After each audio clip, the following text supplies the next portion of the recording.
For many players, this is the best out of fighting games of the 6th generation of consoles. The game that filled the rooms of many with intensity and wilderness, a new concept that enhanced a feeling of adrenaline that we didn't even know we had. Come and see what made Def Jam Fight for New York a great game.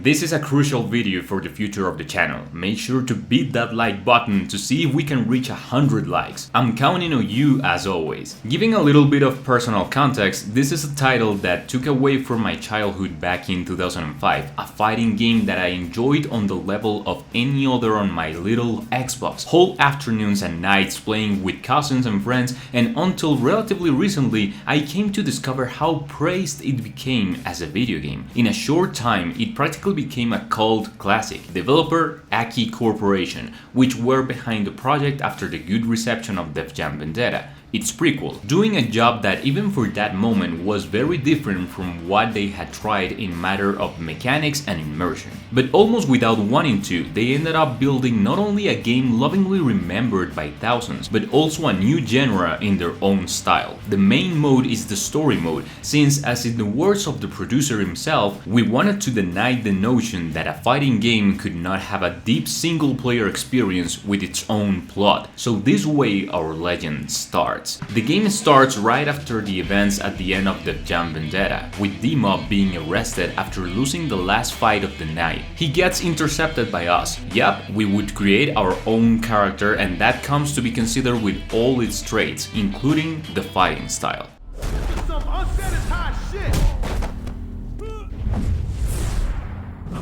Def Jam introduces 5 unique fighting styles. Kickboxing, a form of fighting that rewards fast combos and removes a lot of life. It's not very fast, but it's not as slow as the submission styles, of which we will talk about in a moment. Street fighting, a style that has the strongest blows and represents the forcefulness of a street fighter. However, its grab strength is not very good. Martial arts. This has the arsenal of fastest movements in the game, with low attack strength but is rewarded by its agility. Free wrestling. Those fighters who have better grab strength, they do it faster and can take a lot of life with the moves they make. And finally, submission. They serve to make attacks that immobilize the opponent and progressively do damage. However, their normal combos are very short and slow, all with their unique moves, combos and special attacks. Note, each character usually has 2 different fighting styles, except for a few exceptions like the fighter Henry Rollins, who has 4 different styles. This is assigned to our character according to our taste and is immediately put into practice to teach us the controls of the game, a simple but effective way of giving a tutorial. Firsthand, you can know the intention of incorporating our character with the relationship and story of the other original protagonist of the plot, entering their side and receiving lessons in fighting. But before we go on to that, we need to detail the center of interaction with the missions, which would be our own department. We can change configuration options, see our won trophies on the shelf, change our clothes in the closet, and select missions through the map, giving a sensation of role-playing that works like very strong immersion tools, which perhaps lacked a little in Vendetta. Especially the wardrobe catch my attention. They left us in the beginning with some money to give our own style to the fighter. Jewelry, outfits, tattoos, we have a pretty ambitious personalization section for the time. The different locations on the map give you various tasks or missions. Some may even be training to improve your attributes, unlock new moves, or even adapt another fighting style. The first real fight you face is, for lack of a better term, a headache, or at least that's what it was for me. The changes in terms of how to beat your rival are substantial compared to what I was used to. You cannot knock the opponent with normal blows. It has to be with the hit of some object in the environment or a special move. Hey, but that's just me. You know how awful I am at video games. An experienced Vendetta player could have passed this without problem. Later, the missions begin to have more narrative weight, and at the level of decisions, for example, they make you choose a bride, you must fight with her, others suitable, and stay with her. And I'm surprised how for the first time they included mechanics that did not always benefit you. If you lose the combat, that's all, and you don't get what you wanted. Life goes on, giving more weight to each of the actions you take, without the reverse.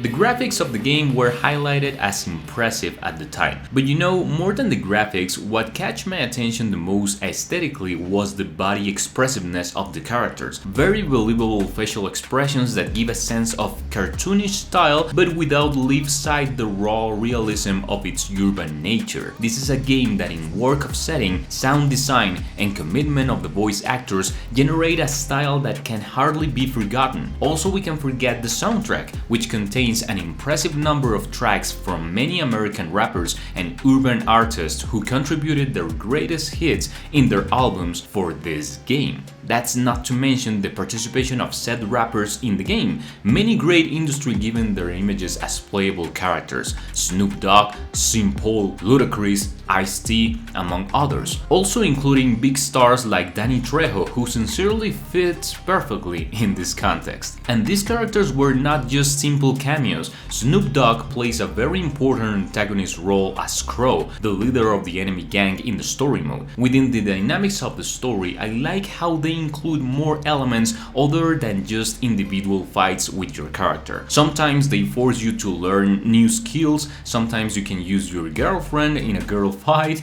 Those things catch my attention. They know how to keep the rhythm of the fights fresh. We also have group fights of 4 fighters where it can be 2 against 2 or all against all, with a little bigger stage where the strongest one is the last one standing. But let's talk about the combats themselves. First, we have a third-person perspective with a crane camera, and I specify this because it is probably one of the only negative points that were claimed about the game at the day, both the press and the players. Despite that, I don't consider it a real bad point. It's true that on many occasions, the crowd or public around the fight field could get in the view of our side, but this is done with the intention that the fights have a crowd always active to highlight the style of street fighting where anything goes, the underworld, where there are no rules. And I don't know if it was completely necessary to put the public on each side of the quadrilateral, but at least I would feel that if there were only on one side, since this mechanic offers special attacks that are very fundamental in the development of the fights with the interaction of objects and doing devastating combos, this would have been considered a little unbalanced. Everyone would try to go to the side where the crowd is, but that is on all sides, gives it a certain balance from my perspective. As I told you, this is not an ordinary fighting game. It is a fighting game with wrestling mechanics brought from games like SmackDown. Also, the entire game is designed so that your reputation, maturity, and respect as a fighter is reflected in every part of the ring. You can interact with the public not only making gestures to get them encouraged and be on your side, but by having them to give you weapons, that they be your support in times of stress, or they help you do a certain move. Each fighter is unique, truly with its own voice, special skills, and body movements.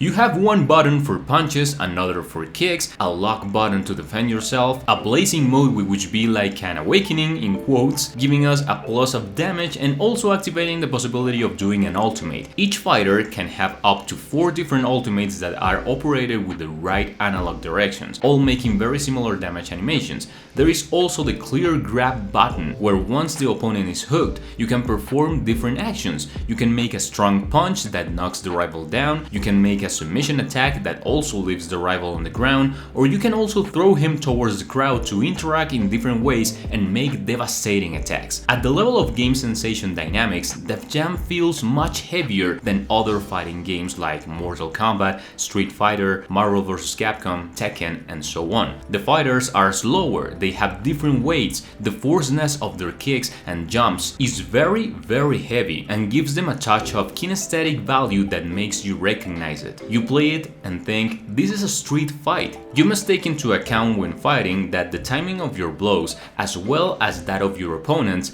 it's very important to keep in mind, since it plays an incredibly important role in the competition. For example, there are fighters who benefit them a lot from doing counters. By timing well the blows you receive, you can make a very strong counter. Punches have different properties. Some can be easily blocked, there are others like low blows that can deal damage even if you cover, or others that are so powerful that if you don't cover, they can knock you down. And this happens because Def Jam does not focus on ending your opponent's health, but on reduce it with consecutive devastating blows until the resistance is compromised. That can be denoted by the danger alert in the health bar, just at the moment the game is indicating us that the character is in a risk position and that any special hit, interaction with an object or with the public can knock him down.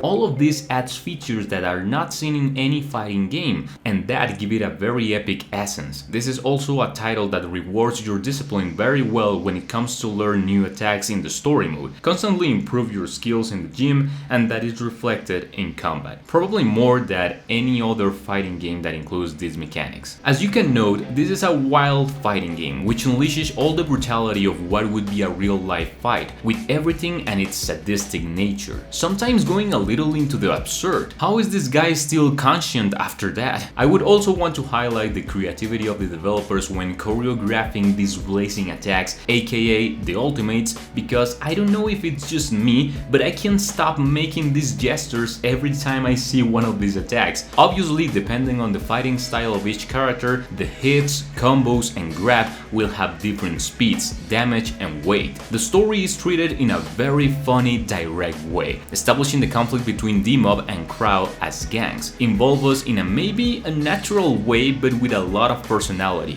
I love how regardless of the style we gave to our character, the game always uses his expressiveness and voice to participate, making him feel like a real character, omitting those uncomfortable silencing through conversations with other characters that make him look like a mannequin, situation that we can see in games that implement the same character creation characteristics. Also, I could not help laughing when these sudden cinematics showed where they were greeted with a hit out of nowhere and the fight started.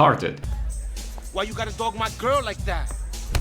It felt funny but at the same time serious, you know what I mean. The difficulty personally seemed great to me, knowing how to combine the pressure executed by rivals with the progress that you should make in your training. At the beginning it may be difficult, but as in any video game you have to practice until you get the rhythm, and as you practice you will know how to get more out of your combos. This could be it.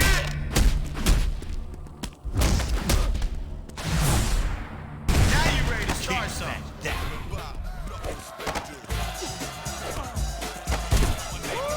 See that? And believe me that with a campaign of more than 25 hours long, you have plenty of time to practice. The reception of the game was excellent, achieving an 8.7 from IGN and a 4 out of 5 from GameSpy. The players, for their part, already know how its brutal acceptance was, making it one of the cult classics of the 2000s, as one that could not be missing in our game library, reflecting the good impressions that the press also know how to appreciate a new breadth that the genre of the fighting needed at the time.